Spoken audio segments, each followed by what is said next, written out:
اعوذ باللہ من الشیطان الرجیم بسم اللہ الرحمن الرحیم۔ نہ عروج اچھا ہے نہ زوال اچھا ہے، نہ عروج اچھا ہے نہ زوال اچھا ہے، میرا مالک مجھے جس حال میں رکھے وہ حال اچھا ہے۔ دیکھتی آنکھوں سنتے کانوں آپ تمام دوستوں کو میری طرف سے السلام علیکم۔ میں ہوں محمد اعظم اور آپ دیکھ رہے ہیں گفٹ آف اسلام چینل۔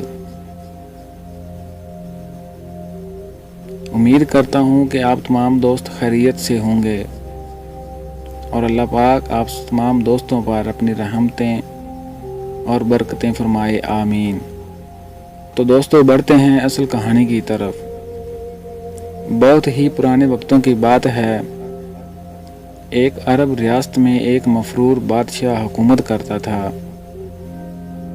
ویسے تو وہ نظم و ضبط قائم رکھنے میں ماہر تھا اور دوسری ریاستوں میں اس کی عقل مندی کی مثالیں دی جاتی تھیں،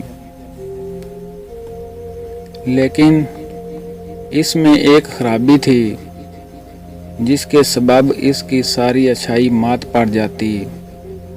وہ خرابی یہ تھی کہ وہ بادشاہ دنیا پرست تھا، آخرت کی اسے کوئی فکر نہ تھی۔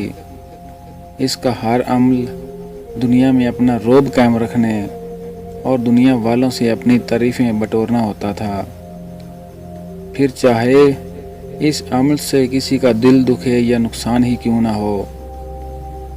ویسے تو دنیا میں ایسے لوگوں کی آج بھی کمی نہیں جو دنیا کو ہی اپنا سب کچھ مان کر بیٹھے ہیں، جن کے لیے قیامت، آخرت، موت اور قبر کا اندھیرا صرف افسانوی کہانیاں ہیں اور انہیں ان سے کوئی عبرت حاصل نہیں ہوتی۔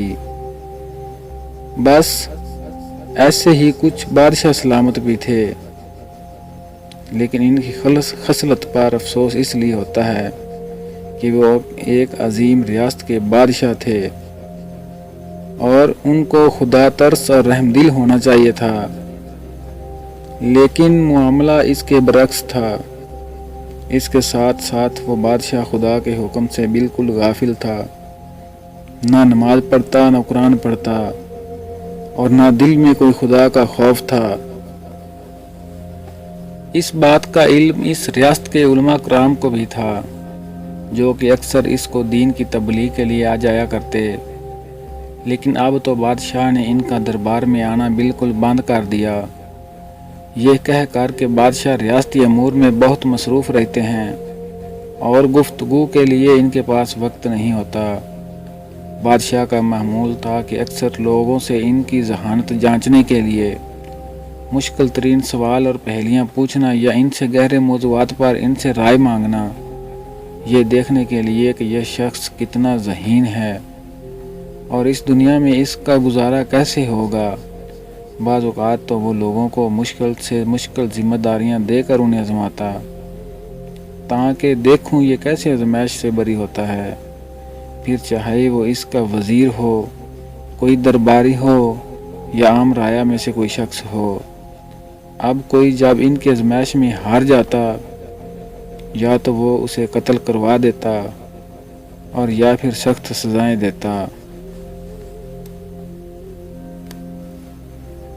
ایک دن بادشاہ نے اپنے خاص وزیر کو ایک امتحان میں ڈال دیا، یہ دیکھنے کے لیے کہ وہ کیسے اس میں کامیاب ہوگا۔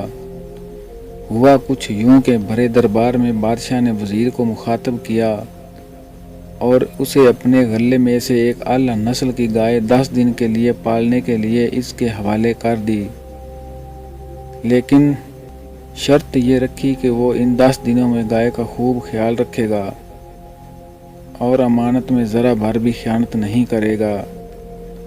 جس طرح کی گائے وزیر کو دی جا رہی ہے، ٹھیک اسی حالت میں گائے واپس ہونی چاہیے۔ جتنا وزن اب گائے کا ہے اتنا ہی وزن واپسی پر ہوگا، نہ گائے کمزور ہو اور نہ ہی موٹی ہو۔ اب یہاں سے وزیر کے لیے مشکل ہو گئی، کیونکہ یہ کیسے ممکن تھا کہ یہ وزیر گائے کا خوب خیال بھی رکھے اور کھائے بھی پلائے بھی۔ اور ان کی صحت اچھی بھی نہ ہو اور خراب بھی نہ ہو۔ خیر اس وقت وزیر نے اپنی جان کی امان چاہتے ہوئے بادشاہ کے دربار سے رخصت چاہی۔ بادشاہ نے اسے 10 دن کے لیے چھٹی دے دی کہ وہ گائے کا خوب خیال رکھے، لیکن وزیر کے تو فکر کے مارے اوسان خطا تھے کہ آخر وہ کرے تو کیا کرے۔ دن رات اس کو یہی فکر کھائے جا رہی تھی۔ وہ وزیر رات بھر روتا رہتا اور اللہ سے مدد کی دعائیں کرتا۔ اس طرح وہ 2 دن گزر گئے۔ تیسرے دن وہ گائے کے لیے چارہ خریدنے کی گھر سے بازار کی طرف نکلا۔ چارے والی دکان پر کچھ لوگ بیٹھے تھے۔ دکاندار نے وزیر سے سوال کیا کہ وزیر صاحب، ویسے تو آپ بادشاہ کے خاص وزیر ہیں، لیکن یہ دن میں 2 بار چارہ خریدنے کا معاملہ کیا ہے؟ اور آپ کچھ پریشان بھی دکھائی دیتے ہیں۔ وزیر نے سوچا کیوں نہ ان سے اپنا مسئلہ بیان کیا جائے، شاید ان کے پاس کوئی تدبیر ہو۔ وزیر نے بتایا کہ بادشاہ نے اپنے غلے میں سے ایک اعلیٰ نسل کی گائے دی ہے اور 10 دن کے لیے دیکھ بھال کی اجازت دی ہے۔ دکاندار بولا، حضرت اس میں فکر کی کیا بات ہے؟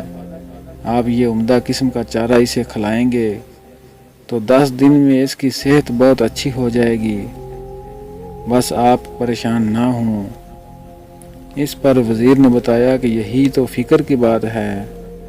بادشاہ نے کہا ہے کہ جتنا وزن میں تمہیں کر کے دے رہا ہوں، واپسی کے وقت اتنا ہی وزن ہونا چاہیے۔ وزن نہ کم ہو نہ زیادہ ہو، نہ گائے موٹی ہو نہ کمزور ہو۔ اب تم ہی بتاؤ کہ گائے کو خوب کھلاؤں گا تو وہ موٹی ہو جائے گی، اگر نہیں کھلاؤں گا تو وہ کمزور ہو جائے گی۔ یہ سن کر وہاں موجود سب لوگ حیران اور پریشان ہو گئے۔ قریب بیٹھا ایک شخص بولا، وزیر صاحب کیوں نہ آپ بادشاہ کو ایک خط لکھ دیں کہ آپ کو اس آزمائش سے بری کیا جائے۔ وزیر کہنے لگا، اب اس کا وقت نہیں رہا۔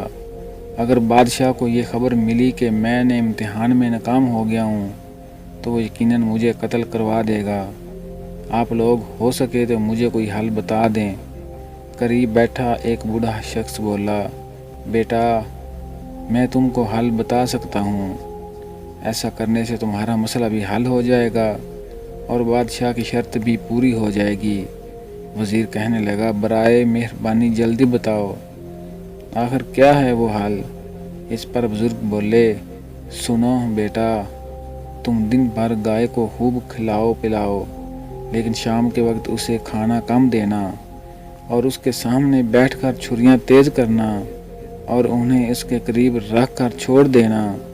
وہ بزرگ بولے، ویسے تو اللہ کا حکم ہے کہ کسی جانور کے سامنے نہ تو چھریاں چلائی جائیں اور نہ اس کے سامنے دوسرے جانور کو ذبح کیا جائے، اس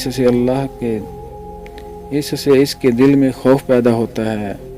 اب تمہاری جان کا سوال ہے تو اللہ کے حضور اس عمل کی معافی مانگ لینا اور ایسا ہی کرنا جیسا میں نے تم کو کہا ہے۔ چنانچہ وزیر نے اگلے 8 دن تک یہی عمل کیا۔ وہ بیچاری گائے دن بھر خوب کھاتی پیتی، لیکن ساری رات اسے ذبح ہونے کی فکر رہتی۔ اور یوں 10 دن گزر گئے۔ وزیر گائے سمیت بادشاہ کے دربار میں حاضر ہو گیا۔ گائے کا وزن کیا گیا تو ٹھیک اتنا ہی نکلا جتنا دیتے وقت تھا۔ بادشاہ بہت حیران ہوا اور اس گہری حکمت کا راز جاننے لگا۔ وزیر بولا، بادشاہ سلامت، اس میں میرا کوئی کمال نہیں، یہ تو ان بزرگ کی دانش مندی ہے۔ بادشاہ کے دل میں خیال آیا کہ میں نے کیسے ان دانش مندوں کو اپنے محل میں آنے سے دور رکھا ہوا ہے۔ خیر بادشاہ نے اس بزرگ کو بھی اپنے انعام سے نوازنے کے لیے اپنے دربار میں بلایا اور کہنے لگا، بابا آپ نے یہ کیا حکمت کی، ذرا مجھے بھی سمجھا دیجئے۔ بزرگ بولے، حضور یہ سب اللہ کی مدد سے ہے۔ اللہ کا حکم ہے کسی جانور کے سامنے نہ تو چھری تیز کی جائے اور نہ ہی کسی دوسرے جانور کے سامنے اسے ذبح کیا جائے۔ بس میں نے ایک نیک اور اللہ والے وزیر کی جان بچانے کے لیے ایسا کیا، لیکن ہم اس بات کے لیے اللہ کے حضور معافی کے لیے طلبگار ہیں اور آئندہ بھی کرتے رہیں گے۔ ہم نے بلا وجہ ایک معصوم جانور کو خوف میں مبتلا رکھا کہ جب ہم رات بھر گائے کے سامنے چھریاں رکھ دیتے تو وہ فکر میں مبتلا رہتی تھی کہ اسے کل ذبح کر دیا جائے گا۔ ہم نے بلا وجہ ایک معصوم جانور کو خوف میں مبتلا رکھا کہ جب ہم رات بھر گائے کے سامنے چھریاں رکھ دیتے تو وہ فکر میں مبتلا رہتی کہ اسے کل ذبح کر دیا جائے گا، اور اس طرح جو دن بھر اس نے کھایا ہوتا وہ اسی فکر میں لگ جاتا اور اس کا وزن اتنا ہی رہ جاتا جتنا آپ کے پاس تھا۔ اب ایک طرف تو بادشاہ خوش ہوا، لیکن دوسری طرف اس کو بہت افسوس تھا کہ اس نے بزرگوں کی باتیں اور احکامات ماننے کی بجائے کیسے خود کو دنیا داری میں مصروف رکھا اور اپنی فضول ازمائشوں کے سبب دوسرے لوگوں کو خواہ مخواہ پریشانی دی۔ وہ بزرگ بولے، بادشاہ سلامت، اصل میں تو ہم سب ازمائش میں ہیں۔ اس ازمائش میں جو ہمارے رب نے ہمیں ذمہ داری عطا کی ہے، تو بجائے اس کے ہم دوسروں کو آزمائیں، ہمیں چاہیے کہ ہم اپنی ذمہ داریوں کو بخوبی نبھائیں۔ جو وقت بچ جائے اس میں اپنے رب کو یاد کریں اور اللہ کی نمازیں پڑھیں اور اس کو یاد کریں اور اسے یہ بتائیں کہ ہم اس کے دیے گئے کاموں کو بخوبی پورا کر رہے ہیں، کیونکہ ایک دن ہم نے اسی کی طرف لوٹ کر جانا ہے، اور کسی کو بلا وجہ پریشان کرنا یا غم میں مبتلا کرنا عقل مندی نہیں، بلکہ دانش مندی تو یہ ہے کہ ہم اپنی حکمت سے دوسروں کی فکر کو دور کیا کریں۔ بادشاہ بزرگ کی باتیں غور سے سن رہا تھا اور ان باتوں کا اس کے دل پر گہرا اثر ہو رہا تھا۔ میرے محترم اور عزیز دوستو، کہتے ہیں کہ اپنے بزرگوں کے پاس بیٹھا کرو، کیونکہ ہر چیز گوگل سے نہیں ملتی۔ آج ہم نے اپنے بزرگوں کے پاس بیٹھنا چھوڑ دیا ہے اور اس طرح ہم عمل کے وہ موتی حاصل کرنے سے محروم رہ گئے جو دنیا بھر کی کتابوں سے ہمیں نہیں ملتے۔ ہمارے بزرگوں نے ایک عمدہ زندگی گزاری، ایک تجربہ کار زندگی گزاری۔ اس طرح ہمیں چاہیے کہ ہم اپنے بزرگوں کے پاس بیٹھیں، ان سے سیکھیں۔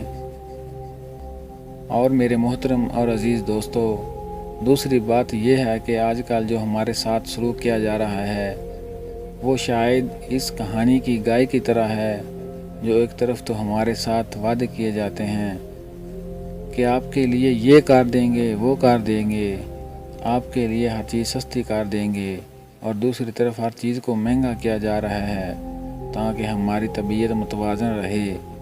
امید کرتا ہوں کہ یہ ویڈیو آپ کو بہت پسند آئی ہوگی۔ گفٹ آف اسلام چینل کو دیجیے اجازت، اس امید کے ساتھ کہ سانسوں نے وفا کی تو اگلی بار ایک نئی ویڈیو لے کر آپ کی خدمت میں حاضر ہوں گا۔ تب تک کے لیے اجازت دیجیے۔ اللہ حافظ۔